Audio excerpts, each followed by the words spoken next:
All right, picture this, the laziest creature in the entire universe. No, not your cat after a big meal. Not me on a Monday morning. I'm talking about a panda named Pip. Pip's life goals were simple. Achieve the perfect nap-to-bamboo snack ratio. His personal record for staying in one spot? 3 days. The only thing that moved was his jaw, munching on a bamboo stalk. He was, by all accounts, a professional couch potato if the couch was a giant pile of leaves. Then, one sunny afternoon, as Pip was deep in a dream about a river of honey-glazed bamboo, a blinding light shot down from the sky. It zapped right through the roof of his little hut and landed squarely on his fluffy belly. A booming voice echoed through the cartoon world. "Behold! The prophecy is fulfilled. The chosen one has been revealed." Everyone froze. Monkeys dropped their bananas. Tigers paused mid-pounce. The entire cartoon world turned to look at Pip, who had just let out a loud snore. A delegation of the world's most heroic characters, led by a wise old turtle named Master Oogway. Wait, wrong story. A wise old owl named Professor Hoot arrived at his doorstep. "Pip, you are the chosen one! The great eraser is coming to wipe our world clean, and only you, with the legendary scepter of ultimate laziness, can stop him." Pip slowly opened one eye. "The what now? Does it come with a pillow?" Professor Hoot face-palmed. The great eraser was a terrifying villain who wanted to turn their vibrant, colorful world into a blank, white void. And their only hope was a panda who considered blinking an extreme sport. The training was, to put it mildly, a disaster. His best friends, a hyperactive rabbit named Ricochet and a super-strong gorilla named Gus, tried everything. "Okay, Pip, dodge this energy blast," Ricochet shouted, zipping around him. Pip just rolled over, using the blast to warm his back like a heating pad. "Pip, lift this boulder to build your strength." Gus grunted, pointing at a giant rock. Pip looked at it, then looked at a smaller, flatter rock next to it, and promptly used it as a table for his tea.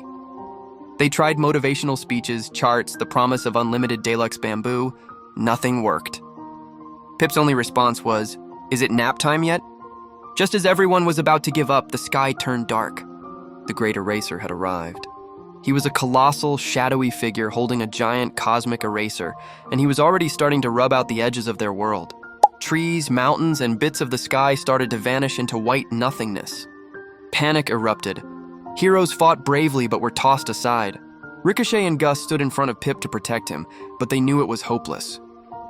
The eraser loomed over them, his giant tool ready to wipe them from existence. "It's over, chosen one," he boomed. "Your laziness has doomed you all." He brought the eraser down with immense force. Ricochet and Gus braced for the end. And then something incredible happened. Pip, who had been dozing through the entire battle, was startled awake by the loud noise. Annoyed that his nap was interrupted, he let out a massive world-shaking yawn. As he stretched his arms out in a just-woke-up kind of stretch, he accidentally knocked the scepter of ultimate laziness, which had been resting beside him.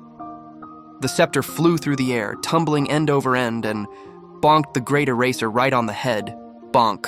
Not hard, just an annoying little tap.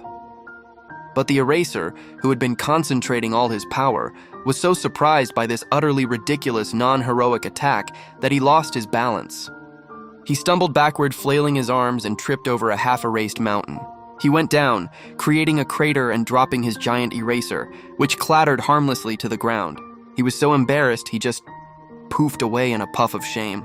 Silence then, the entire world erupted in cheers. "Pip, you did it! You saved us!" everyone cried. Pip, still mid-yawn, just blinked. "Huh? What happened? Did I miss lunch?" And so, Pip the panda, the laziest hero in history, saved the world by being, well, himself. He was carried through the streets on a throne where he promptly fell asleep. And his friends learned a valuable lesson. Sometimes the most unexpected approach is the most effective. As for Pip, he was just happy the new throne was way more comfortable than his old pile of leaves. Perfect for a victory nap.